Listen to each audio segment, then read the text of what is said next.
Welcome to Unveiled Confessions, where the most raw and shocking confessions are revealed.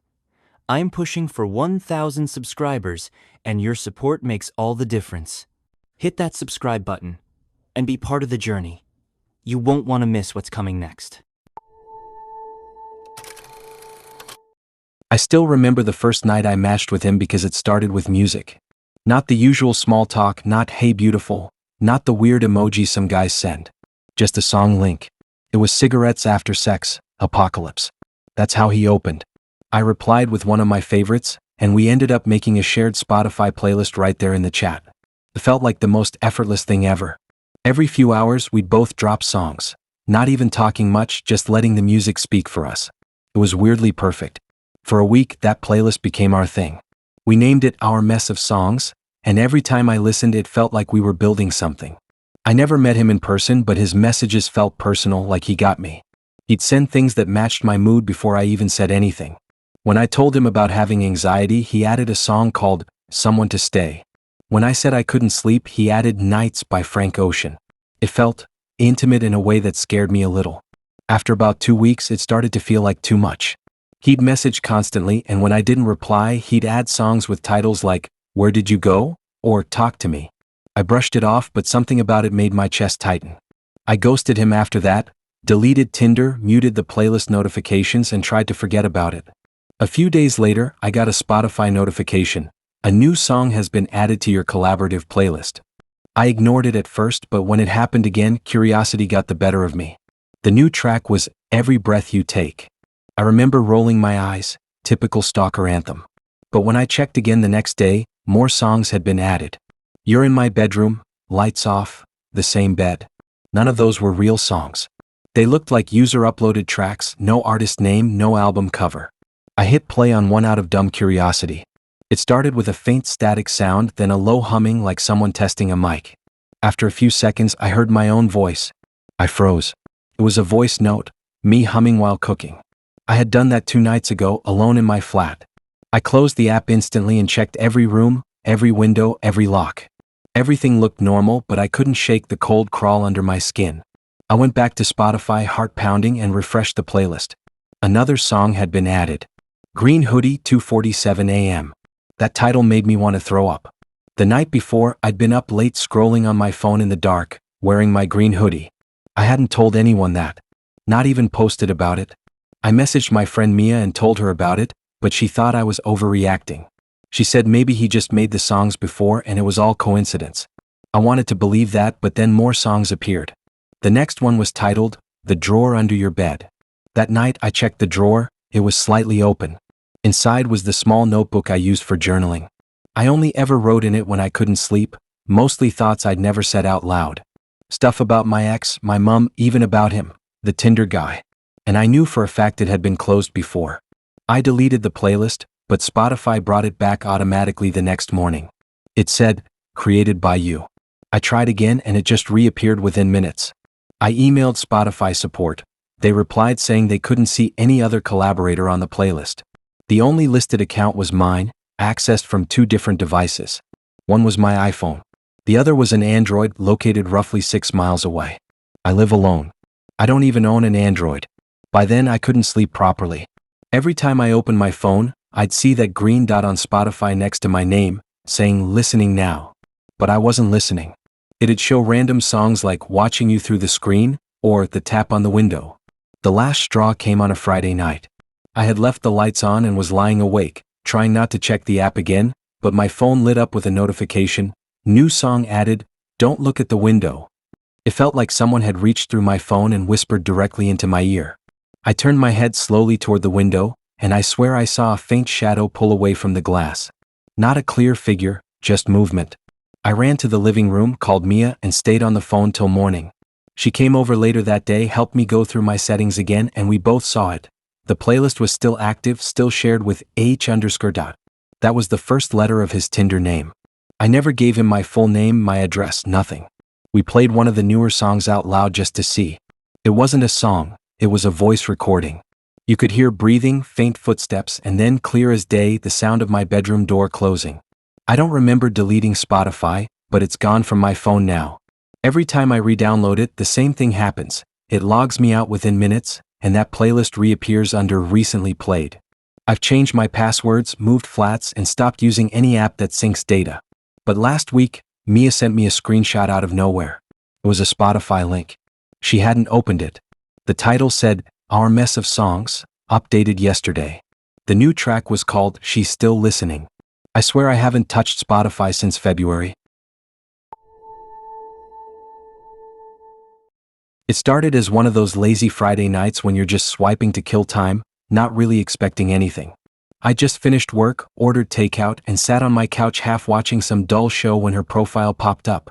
Her name was Ellie. She had this kind of effortless look.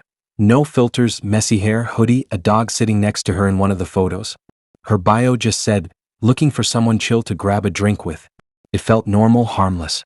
We matched within minutes. She messaged first, something about how my dog looked like hers, and that kicked off this whole week of back and forth talking. She was funny in that dry way that made you think she was being serious until you realized she wasn't. We talked about everything from bad exes to favorite beer brands. It felt weirdly easy. I told her I was into craft beer and she said she'd judge me accordingly. Stuff like that. By Thursday, we'd agreed to meet up at this local bar I always go to. She said she liked simple spots, nothing loud or flashy. It sounded perfect. The plan was Friday night, just a drink or two, nothing heavy. That Friday, I was showing her profile to my friend Nate at work, just bragging about the match like people do. I opened Tinder, clicked her name, and something made me pause. Her bio wasn't the same. It now said, "He's going to order the IPA." I laughed at first because I had literally an hour before said to Nate that I'd probably order the IPA when I got there. It felt like a coincidence, but it was oddly specific. I shrugged it off. Maybe she changed her bio for some inside joke, right? I didn't think much of it. That night, I got to the bar early and grabbed a corner seat. The place wasn't crowded, just a few people sitting by the windows and the usual bartender. I opened Tinder again while waiting, just out of boredom. Her bio had changed again. Now it said, "He's wearing a gray jacket. He keeps checking his phone." My jacket was gray. I was literally doing that exact thing when I read it. My stomach twisted for a second, but I told myself maybe she was already there, watching me. Maybe she thought it was funny, like a creepy, flirty kind of thing. I scanned the room expecting to see her. No one looked like her photos though. I decided to order anyway just to keep myself busy. The bartender asked what I wanted, and without thinking, I said, "IPA." I laughed a little to myself as I took the first sip. I checked my phone again out of curiosity. The bio had changed again. "He ordered the IPA." He's laughing to himself. That was the moment I stopped finding it funny. My hand tightened around the glass and I started looking around more carefully. Nobody seemed to be watching me. The bartender was talking to someone else, a couple were arguing near the entrance, and there was a guy eating wings alone at the bar. I thought maybe she was messing with me somehow, maybe she had a friend here. I refreshed her profile. "He's trying to find me. Don't let him drive you home." My heart started beating like I'd sprinted somewhere. I don't know why those last words hit me so hard, but it was like something cold dropped into my chest. I hadn't said a word about driving her anywhere. She was supposed to take an Uber like we'd agreed. How would she even know what I was doing right now? I texted her, asked if she was there. No reply. I refreshed again. He's texting me now. He looks nervous. I stared at the screen for a solid minute before locking my phone. I didn't want to play along with whatever this was. I decided to leave. Maybe she'd show up late and I'd get a weird message later saying, "Surprise," or something. Maybe she thought it was funny. I just wanted out. I finished the drink quickly and started walking toward the parking lot. The air outside felt heavy, the kind that sticks to your skin. My phone buzzed again, Tinder notification. I opened it. Another bio update, "He's outside now. He shouldn't get in the car." At this point, it wasn't even funny. I scanned around the lot. Just a few cars, dim lights flickering, the smell of wet asphalt. No one in sight. I walked faster, got into my car and locked the doors. My pulse was loud in my ears. I opened her profile one last time before starting the engine. He's sitting in the car. He doesn't see me. That was it. I started the car and pulled out without even looking around. My hands were shaking. I don't even remember how I got home. It was all kind of a blur. When I got back, I deleted Tinder instantly. But the next morning, I woke up to a message from an unknown number. It was a link to a new Tinder profile. Curiosity got the better of me. I clicked. The profile picture was her again. Same photos. But the bio this time said, he made it home safe. For now. I didn't tell anyone about it for a while. I tried convincing myself it was some elaborate prank. Maybe someone cloned her account. Maybe she was just unhinged. I even reinstalled Tinder a few days later just to check.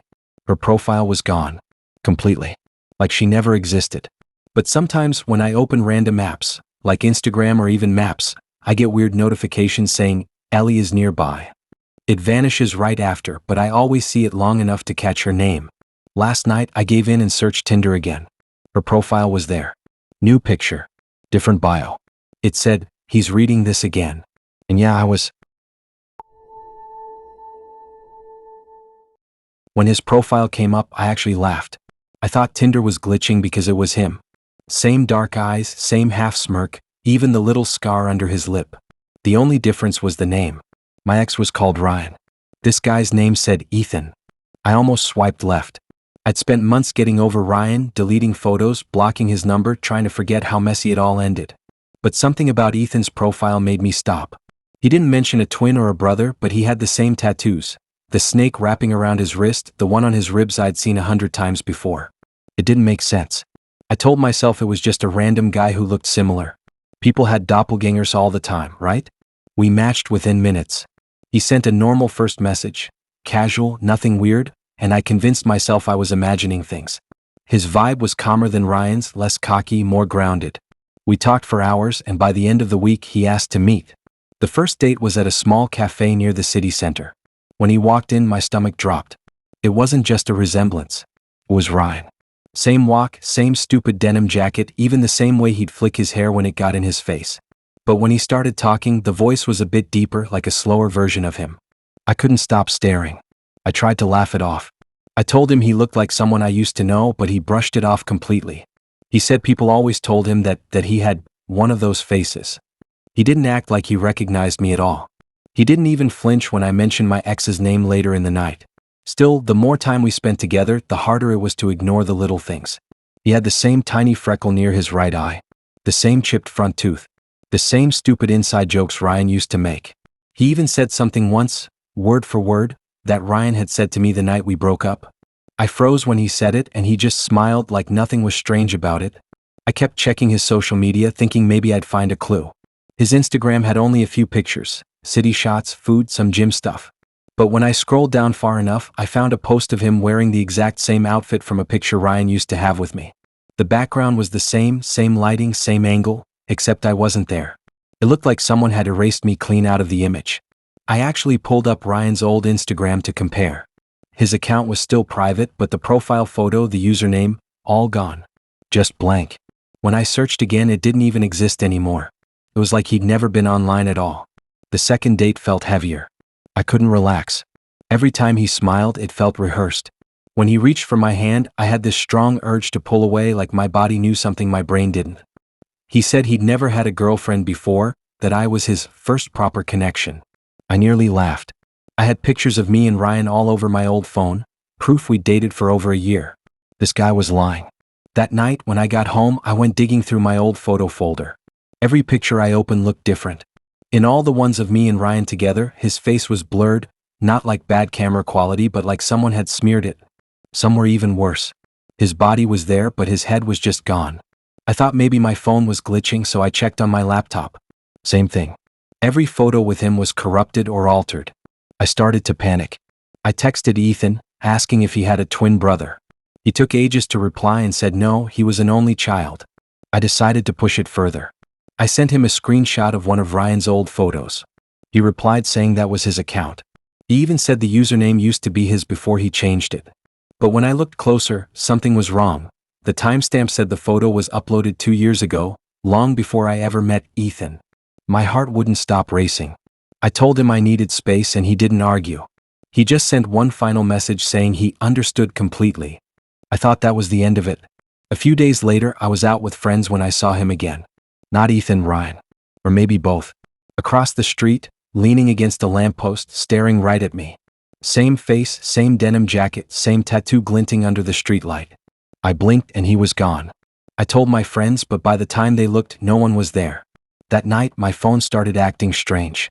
My lock screen wallpaper, a photo of me and my dog, changed to a picture of me and Ryan. Except, again, his face was gone. Just his arm around me like the outline of someone who used to exist.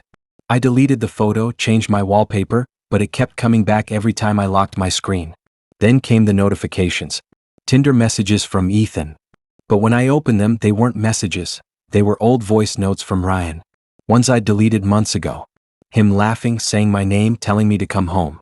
I tried uninstalling the app, but when I reinstalled it, his profile was the first one to show up again. Same smile. Same scar.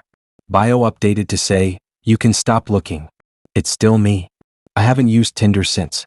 I deleted every app, reset my phone, even got a new number. But sometimes, when I open my camera by accident, the front-facing lens flashes on like someone's taking a picture. A few nights ago, I went through my Instagram stories and saw one I definitely didn't post. Just a quick boomerang of me standing by my window looking outside. The caption read, "She finally noticed." I watched it over and over again, trying to remember if I'd done it without realizing. But the reflection in the glass, it wasn't just me. There was someone else behind me. Same jacket. Same tattoo on the wrist. Same smirk I used to love. And when I tried to check who viewed the story, there was only one name on the list. Ryan. I matched with her on a quiet Sunday night when I was half asleep, scrolling through profiles just to pass time. Her name was Emily. She had a photo of herself in front of a big marble staircase, holding a glass of wine, wearing one of those half smiles that made her look confident but kind of distant. Her bio said she was house-sitting for friends for the month, which I didn't really think twice about. We started chatting and it was easy. She wasn't trying too hard. She joked about how the house she was staying in was so fancy it didn't even feel real, the kind of place where the fridge tells you the weather. I told her it sounded like a dream and she said I should come see it sometime. I didn't think she meant it until a few days later when she asked if I wanted to hang out there for dinner. When I pulled up, I actually laughed out loud. The house looked like something from a Netflix show. Gated driveway, glowing lights along the path, massive glass windows that reflected the streetlights. I double-checked the address 3 times just to make sure I wasn't about to knock on the wrong door. She opened it right away like she'd been waiting behind it. She looked exactly like her pictures, maybe even better, and the smell that hit me was something like expensive candles and pasta. The kitchen was spotless, the kind of spotless that looked staged. She poured me a drink and acted so casual, like she'd been living there forever. She kept saying how her friends trusted her to look after the place, and that they were traveling somewhere in Europe. We sat down in the living room, which looked straight out of a magazine. Leather couches, huge abstract art, one of those giant TVs that looked like glass when it's off. I remember her showing me around like she was proud of it. The master bedroom had this ridiculous walk-in closet and a bathtub big enough for 3 people. It didn't feel like a place someone would hand over to a friend, but she talked about it like it was no big deal. After dinner, I excused myself to use the bathroom. That's when I noticed something weird. On the hallway table, there was a small pile of unopened mail. I wasn't snooping, it was just right there. The envelopes were thick, from banks and insurance companies, and every one of them was addressed to Gregory and Melissa Parker. It stuck in my head because she'd never mentioned those names. I went back to the living room, trying not to sound accusing when I asked about it. She looked up, still smiling, and just said that was the couple who owned the house. I remember waiting for her to add more, but she just sipped her drink and said they wouldn't mind. Her tone was so calm it made my stomach twist a little. I laughed awkwardly, trying to move on, but something about it didn't sit right. I noticed there weren't any of her things around. No handbag, no charger cables, no shoes by the door. The only signs of life were the ones that clearly belonged to someone else. Family photos on the shelves, 2 toothbrushes in the bathroom, a note on the fridge that said, "Dog sitter coming Friday." I didn't see a dog anywhere. We watched a movie for a bit, but she kept glancing toward the windows like she was expecting something. I tried to ignore it, but the air in the room felt heavier the longer I stayed. Eventually, she said she was getting tired and I should probably head out before it got too late. It was only 10:30. I left, but something about her face when she said goodbye stayed in my head. She looked relieved, like I'd just done her a favor. That night, I couldn't stop thinking about the mail. So the next morning, I looked up the names from the envelopes. I found a Facebook page for a Gregory and Melissa Parker, who lived in the same neighborhood. The latest post was from the previous week, photos of them in Italy with captions about how they'd be home soon. That soon part made my chest tighten. I texted Emily just to make sure everything was fine, but the message never delivered. Her profile on Tinder was gone too. I tried calling the number she gave me and it went straight to voicemail, not even a ring. That night I couldn't stop myself. I drove back toward the house. The gate was open this time and the lights inside were on. I parked down the street telling myself I was just being curious. But as I got closer, I saw two people through the window, an older man and woman probably in their 40s. They were standing in the kitchen, bags by their feet, looking around like something was off.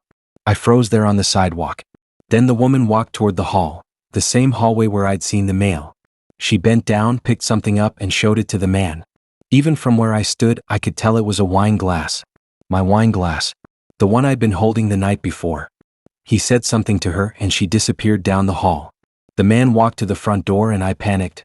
I turned and started walking fast toward my car, trying not to make any noise. Just before I got in, I glanced back. The man was standing on the porch, staring out into the street. He didn't see me, but it felt like he did. I didn't sleep that night. I kept thinking about her words, how the owners wouldn't mind. The next day, I checked the local news out of paranoia. I wish I hadn't. There was a short article about a house break-in from the night before. The homeowners had come back early from their trip to find the place unlocked and food left out. They told police someone had been staying there, but nothing valuable was taken. Just a few personal items missing: a scarf, a bottle of perfume, and some wine glasses. There was one detail that stuck with me, though. The article said the neighbors had reported seeing a woman around the house for weeks. A woman who didn't match the homeowner's description. When they showed security footage, the police asked the neighbors if they could identify her. They couldn't. The footage didn't show her face, just the back of her head as she walked away, holding a glass of wine. I went back to Tinder again just to check, half hoping I'd find her profile back up. It wasn't. But a few hours later, a new match appeared. Different name, different pictures, or so I thought. One of the photos showed her in front of a marble staircase. Different house. Same half smile. I remember deleting Tinder like it was some kind of exorcism. My thumb hovered over the delete account button for a few seconds before I pressed it, and when I did, I felt that weird fake relief, like it actually meant something. I'd only had one bad experience, but it was enough to ruin dating apps for a while. The guy's name was Liam.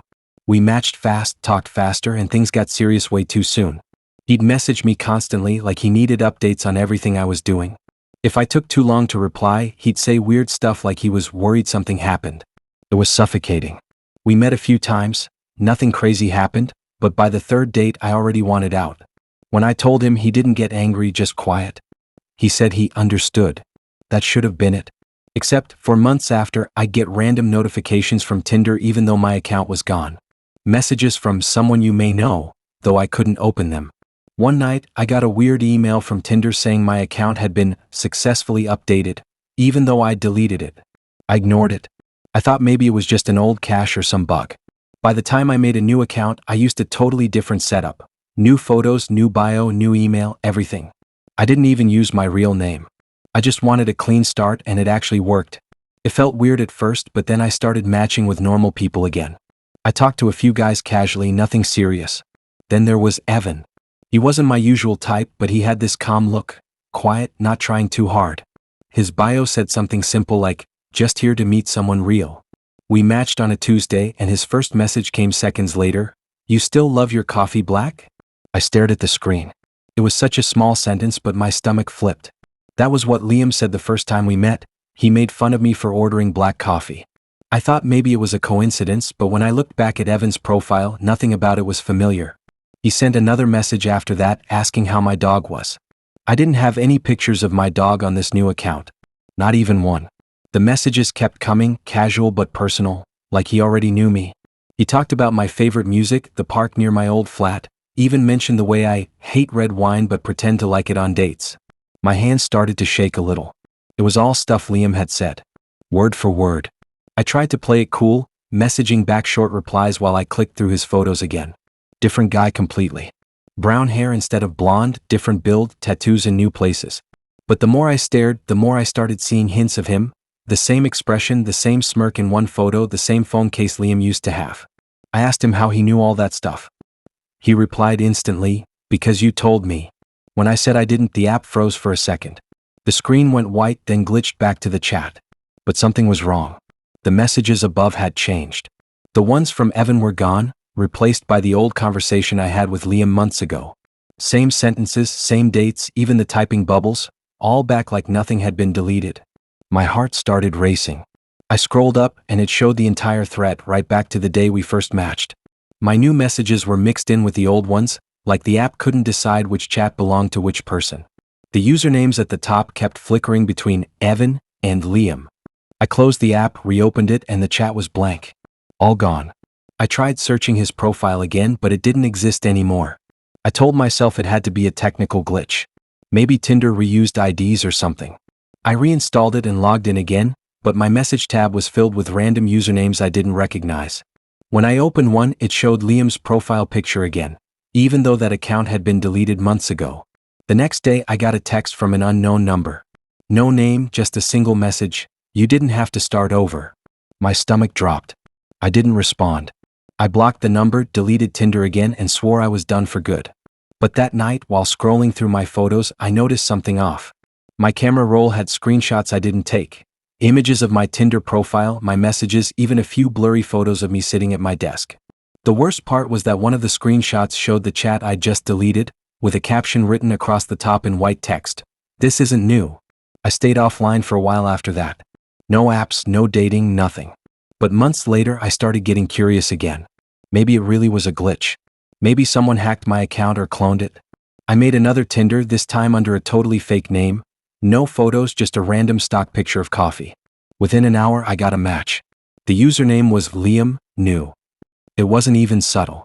The first message said, "This version's better, right?" I deleted the app again. But the next morning, when I opened Instagram, a new account had followed me. The bio said, "It's me again. No need to delete this time." When I checked my phone gallery later, the last photo in the roll wasn't one I took. It was a screenshot of my Tinder deletion confirmation, the same one from months ago, but the word deleted was crossed out in red. And right underneath it, a message bubble sat frozen in the image. It said, "You can't unmatch me." It started because of boredom, really. I'd been using Tinder for months with zero luck. Just the usual dry conversations, ghosting, and the occasional person who lived 40 miles away. One night after work, half out of frustration and half out of curiosity, I decided to splurge on Tinder Gold. I told myself it'd be worth it, see who liked me, maybe get something different. As soon as I upgraded, everything changed. The app loaded this new section called Top Picks. The first few profiles looked weirdly perfect. Each woman looked like she'd been pulled from the same kind of dream. Soft lighting, white sweater, coffee mug in hand, all smiling in this almost identical way. Different names, sure, but the vibe was so specific it felt deliberate. At first, I thought maybe it was just Tinder's algorithm trying too hard to guess my type. The bios were short and wholesome: love coffee, dog person, sunset chaser. But what really threw me off were the voice notes. Every one of them had that same tone, calm, slow, slightly echoey, like they'd been recorded in the same room. The voice sounded nearly identical across profiles. I ignored the weirdness and swiped on one named Claire. We matched instantly. She messaged me within seconds, and it didn't feel like the usual small talk. It was like she already knew what to say to keep me engaged.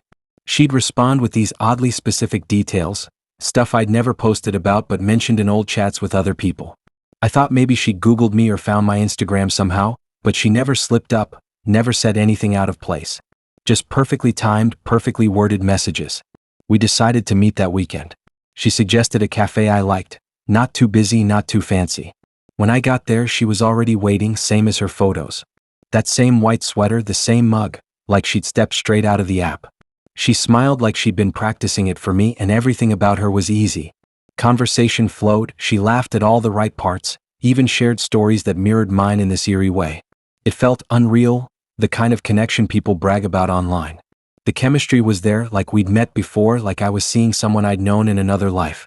Every gesture she made, every glance, every sentence, it was all familiar. Too familiar. After the date, I walked home thinking maybe Tinder Gold had been worth it after all. For the first time in months, I didn't feel like I'd wasted my time. But the next morning, everything got strange. When I opened Tinder, the app froze mid-load. The screen flickered white for a second, then glitched into this blurry interface I'd never seen before. My messages were gone, all of them, even Claire's. I refreshed it and the app restarted, except now the top picks section had a new look. The first face on it was mine. Not just a photo, my entire profile. My pictures, my bio, even the little voice note I'd once jokingly recorded saying I hated small talk. But it wasn't in my language, it was under someone else's name. The text below it said, "Top pick for you, Jason 28. I thought maybe it was some weird cache bug, so I logged out and back in. But the more I looked, the more I realized something was seriously wrong. Every top pick looked familiar again, but this time instead of random women, they were distorted versions of me. Same face, slightly off expressions, different hairstyles, weird angles. Some smiling, some not. One even had the same scar on my chin. I tried deleting the app, but when I reinstalled it, it didn't ask me to log in. It just opened directly to my messages. The chat with Claire was back, but it didn't look the same. Her messages were still there, but the timestamps were all from the same minute. And at the top of the screen, the profile picture wasn't hers anymore. It was mine. My own face was staring back at me, same smile, same lighting as hers had been the night we met. I checked my photos, thinking maybe she'd copied them somehow, but all my pictures were untouched. My phone camera log, though, that was different. I had new photos taken at 3:27 a.m., ones I didn't remember taking. Close-ups of my face, eyes half open like I'd been asleep when the camera went off. That's when I started feeling like I wasn't alone in my flat. There was this faint sound of a notification, the same Tinder ping, but coming from somewhere else in the room. I looked around and saw nothing, but when I checked my laptop, Tinder's web version was open, showing a mirrored copy of the app. My cursor moved by itself, opening profiles, swiping right again and again. Each time it swiped, a match would appear, and every match was me. Dozens of versions. Different names, different bios, but the same photos. Some of them smiling, some serious, one even had a black eye. I closed everything and unplugged my Wi-Fi, but the screen didn't go dark. It stayed frozen on one image, my own face tilted slightly, looking straight at me, except it was blinking. Not the photo, the face itself. When I woke up the next morning, the Tinder app icon was gone from my phone. I thought maybe I deleted it by accident, but when I checked my app store, it wasn't available anymore. Not under Tinder, not under Match Group. Like it had been erased completely. That would have been the end of it, except 3 days later I got an email from Tinder Gold. It said, "Your renewal has been processed successfully." I hadn't renewed anything. I clicked the link in the email and it opened a browser window showing a Tinder profile, my profile, but the pictures were different. They were from the cafe. Me sitting across from Claire, smiling, holding the same mug she had. Only this time I wasn't in the seat I remembered. I was sitting where she'd been. And the person across from me, the one holding my hand, was me again. Had my face, my clothes, my voice note playing softly in the background. And under the photo, in the same soft font as always, was one new line. "You've been chosen as someone's top pick."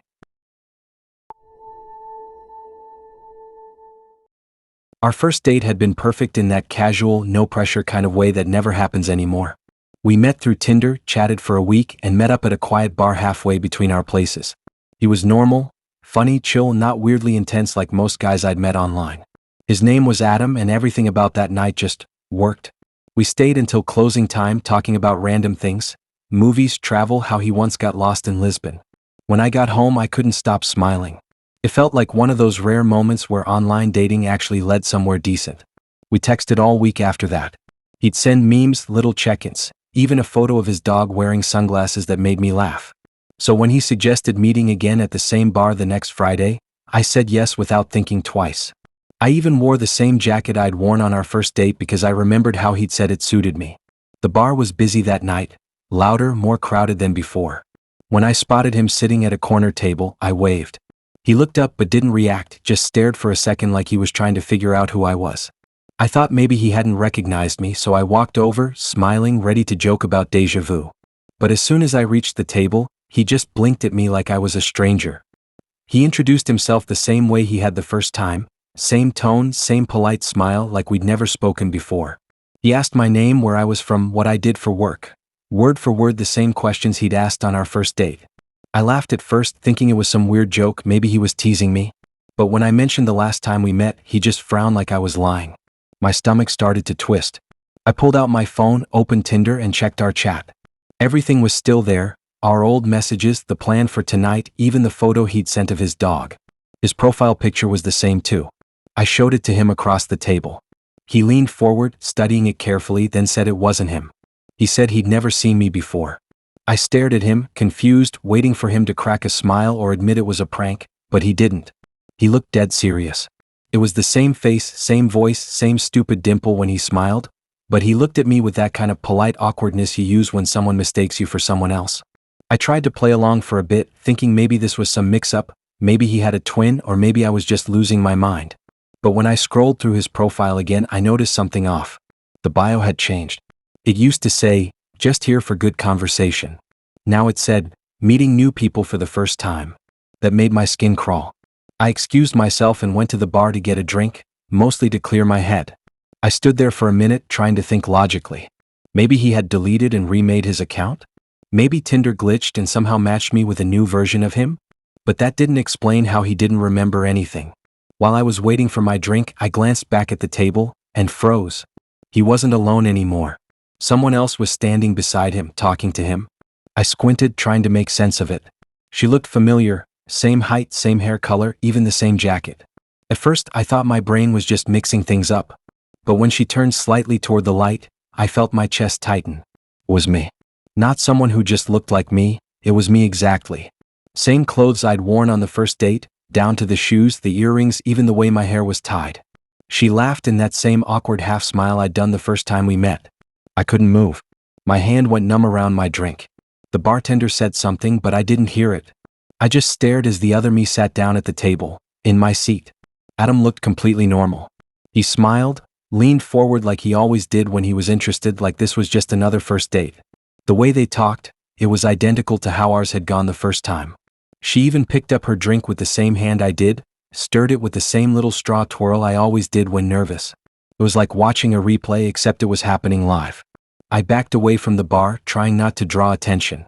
I wanted to film it to prove I wasn't losing my mind, but my hands were shaking too much.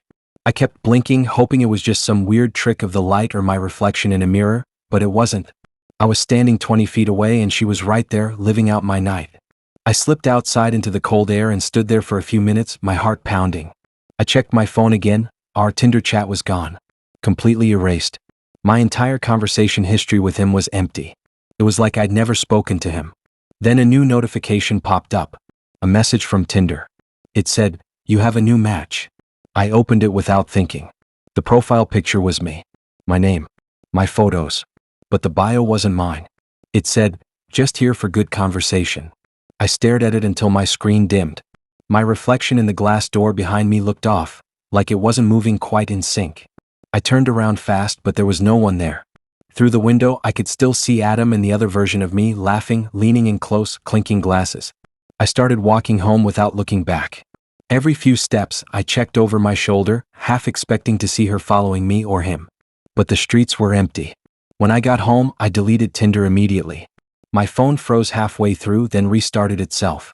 When it came back on, the app was still there, just grayed out. I opened it one last time. The same notification appeared, "You have a new match."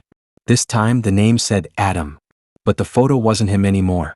It was me smiling, sitting in that same bar.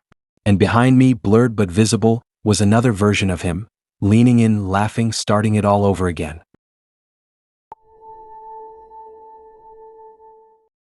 The first time I matched with her, it was around midnight.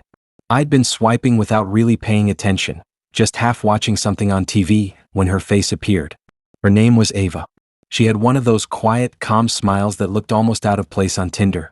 No filters, no mirror selfies, just natural, soft lighting, her sitting in what looked like a kitchen with string lights in the background. Her bio was simple, "I don't text. Only here." At first, I thought it was just some weird joke. But when we matched and I sent her a message, she replied immediately. She never gave me her number, never connected on Instagram, only spoke through Tinder. Every message was short, like she typed them carefully. Nothing flirty or exaggerated, just plain. She asked normal things, what I did for work, if I liked coffee, what kind of music I listened to. We talked for about a week before meeting. She picked a quiet diner just outside of town, said she liked how no one really goes there. When I walked in, she was already sitting by the window, same soft smile, same calm presence. She didn't talk much, but when she did, her voice was softer than I expected. Calm but heavy, like every word took effort. There was something strange about her eyes. She kept glancing around, almost like she was expecting someone else to show up. At one point, she brushed her hair back and I noticed faint bruises near her wrist. Not big, but visible. I didn't ask. The date went fine though. A little awkward, but not bad. She said she'd message me when she got home, but she never did. The next morning, her Tinder profile was gone. It wasn't like she unmatched me, her name just vanished from my matches. I tried searching, but it was like she'd never existed. I figured maybe she deleted her account. People do that all the time. I tried not to overthink it. About a week later, I was swiping again late at night, and there she was. Same name. Same photos. Same bio. For a second, I thought maybe I'd imagined the first time. But when we matched again, I scrolled up expecting to see our old messages. Nothing. It was like we'd never spoken before. I messaged her something like, "Hey, funny running into you again," but she replied like it was our first conversation. She asked the same questions, same order, same tone. I thought maybe she was messing with me, maybe she was doing it on purpose, but when I mentioned our previous date, she said she didn't know what I was talking about. That feeling in my stomach got heavy. I scrolled through her photos again, they were identical to before. Same background, same lighting, same pose. I remembered exactly how her hair had fallen over her shoulder in one of them, and it was the same in every detail. I decided to meet her again, mostly to prove to myself it wasn't something supernatural or weird. Same diner, same table by the window. She was already there when I walked in, just like before. She smiled like she didn't recognize me at all. But there was one difference. The bruises. They were darker this time, higher up her arm, just barely visible under her sleeve. The whole time she talked, I couldn't focus on what she was saying. I kept looking at her hands, the way they trembled when she picked up her coffee cup, the way her eyes darted toward the window again and again. She seemed scared, but she hid it well. I asked if she was okay, and she just tilted her head, like she didn't understand the question. She said something about not sleeping well lately, that her dreams had been repeating. When the bill came, I reached for my wallet and noticed her reflection in the window. For a split second, it didn't match what she was doing. She was still while her reflection moved, blinking slower, mouth twitching like it was about to say something. Then she blinked and everything looked normal again. That night, her profile disappeared again. I told my friend about it a few days later, and he joked that maybe she was part of some social experiment or marketing thing. I laughed, but it didn't feel funny. I checked Tinder again that night. Her profile was back. Same pictures. Same bio. Same exact order of messages when we matched. By the third date, the bruises were unmistakable. Big, deep ones along her neck and arms, like handprints that had been there for days. I couldn't pretend not to see them. She acted completely fine though, same calm voice, same fake small talk. But something about her eyes was off now. They looked duller. When I went to the bathroom and came back, she was staring out the window again, but this time she wasn't blinking. Her reflection in the glass was smiling even though she wasn't. It looked wrong, stretched and frozen like it had been waiting for me to notice. I left early that night, told her I'd text her later, but I didn't. When I checked Tinder the next morning, the app wouldn't open. The screen flashed white, then loaded her profile on its own. It didn't show our messages, just a new photo. It was her sitting in the same diner booth. But this time she wasn't alone. I was sitting next to her, facing the camera. My face was turned away, but it was definitely me. The caption under her bio had changed too. It said, "He remembers." My phone glitched again and the app crashed. When I reopened it, my entire matches list was gone, every person except her. She sent one message, "Meeting again tomorrow?" I deleted Tinder after that. Or tried to. The app wouldn't uninstall. Every time I pressed delete, it reappeared on my home screen. After a while, I just gave up and shoved my phone in a drawer. That night, I couldn't sleep. Around 3 a.m., I heard the faint ping of a Tinder notification. I ignored it, but the sound kept repeating every few minutes. When I finally checked, it wasn't her profile, it was mine. But the photos weren't mine. They were of me sitting across from her in that diner, taken from behind her shoulder. Each photo showed her looking at me, bruises darker every time, her face becoming less human, her smile wider, her skin pale, eyes unfocused. The final photo wasn't from the diner. It was taken from outside my apartment window. She was standing there in the dark, staring straight in, the bruises on her arms completely black now. And under my profile, where the bio usually goes, was one single line. "She doesn't forget anymore."